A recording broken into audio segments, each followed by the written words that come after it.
Supreme court ने अनुसूचित जाति एवं अनुसूचित जनजाति अत्याचार निवारण अधिनियम 1989 के तहत दर्ज मामलों में अग्रिम जमानत को लेकर बड़ा और महत्वपूर्ण फैसला सुनाया है।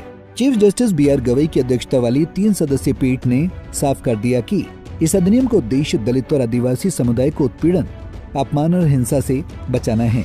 ऐसे में अगर किसी आरोपी पर प्रथम दृष्टया आरोप साबित होते हैं तो उसे गिरफ्तारी से पहले जमानत नहीं मिल सकती है। ऐसे में सुप्रीम कोर्ट ने इस मामले पर क्या कुछ कहा, चलिए विस्तार से जान लेते हैं। दरअसल सुप्रीम कोर्ट का रुख सीजेआई गवई, जस्टिस विनोद चंद्रन और जस्टिस एनवी अंजारिया की बेंच ने ये स्पष्ट किया कि SC/ST एक्ट की धारा 18 के तहत आरोपी अग्रिम जमानत का लाभ नहीं उठा सकता है। ये धारा साफ शब्दों में कहती है कि दंड प्रक्रिया संहिता CRPC की धारा 438 जो अग्रिम जमानत से जुड़ी है, इस कानून पर लागू नहीं होगी, यानी आरोपी को गिरफ्तारी से पहले राहत पाने का सीधा रास्ता बंद है। हालांकि कोर्ट ने एक छोटी गुंजाइश भी छोड़ी है। अगर किसी मामले में ये पहली नजर में साफ हो जाए कि आरोप निराधार हैं या FIR में दर्ज तथ्यों से अपराध की स्थिति बनती ही नहीं है, तो अदालत अपने विवेक का इस्तेमाल कर सकती है।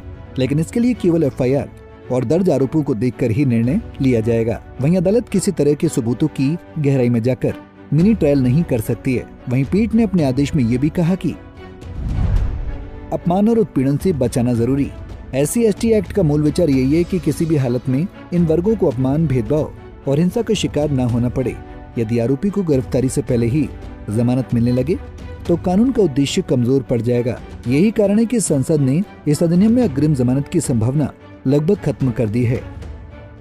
वहीं ये फैसला उस समय आया है जब सुप्रीम कोर्ट ने बॉम्बे हाई कोर्ट के एक आदेश को पलट दिया। बॉम्बे हाई कोर्ट का आदेश खारिज। हाई कोर्ट ने महाराष्ट्र के धाराशिव जिले की एक आरोपी को अग्रिम जमानत दे दी थी, जहां ये मामला 2024 विधानसभा चुनाव के बाद हुई झड़प का था, जिसमें एक दलित परिवार पर हमला किया गया और जाति सूचक गालियां दी गईं। पीड़ित पक्ष ने इस आदेश को चुनौती दी थी, जिसके बाद सुप्रीम कोर्ट ने अपील स्वीकार करते हुए कहा कि FIR की सामग्री को देखते हुए ये साफ है कि SC/ST एक्ट के तहत अपराध बनता है, इसलिए आरोपी को अग्रिम जमानत नहीं मिल सकती।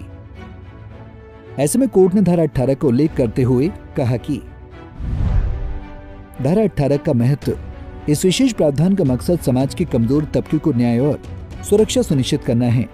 दलित और आदिवासी लंबे समय से भेदभाव और शोषण झेलते रहे हैं। संसद ने इस ऐतिहासिक पृष्ठभूमि को ध्यान में रखते हुए ऐसा कानून बनाया ताकि इन वर्गों को सामाजिक आर्थिक समानता मिल सके और उन्हें अपने बुनियादी अधिकारों से वंचित न किया जाए। ऐसे में सुप्रीम कोर्ट ने इस फैसले को केवल कानूनी दृष्टि से नहीं बल्कि सामाजिक न्याय के नजरिए से भी देखा। कोर्ट ने कहा कि सख्त प्रावधान भले ही कठोर लगे, लेकिन यही संवैधानिक विचार को मजबूत करते हैं कि समाज के हर वर्ग को समान अवसर मिले। अनुसूचित जाति और अनुसूचित जनजाति आज भी कई जगह हाशिए पर है और उन्हें बराबरी का दर्जा दिलाने के लिए कठोर कानून जरूरी है। वहीं सीजेआई गवई की बेंच ने स्पष्ट कर दिया कि अग्रिम जमानत पर खींची गई लकीर। अग्रिम जमानत केवल उन्हीं मामलों में दी जा सकती है जहां पहली नजर में ही ये दिखे कि अपराध नहीं हुआ। अगर FIR से आरोप साबित होते हैं तो आरोपी को गिरफ्तारी से पहले राहत नहीं मिल सकती। ऐसे में ये लकीर खींचकर सुप्रीम कोर्ट ने निचली अदालतों को साफ संकेत दिया है कि ऐसे मामलों में कोई ढील नहीं बरती जाएगी। बहरहाल इस फैसले से शिकायतकर्ता को न्याय की दिशा में राहत मिली है। सुप्रीम कोर्ट का निर्णय आने वाले समय में सभी निचली अदालतों के लिए मार्गदर्शक बनेगा। वहीं अभी स्पष्ट हो गया है कि SC/ST एक्ट के मामलों में अग्रिम जमानत सामान्य प्रक्रियाएं नहीं हो सकती। अदालत को केवल FIR और दर्ज आरोपों के आधार पर तय करना होगा कि मामला बनता है या नहीं। Bureau report, Punjab Kesari TV.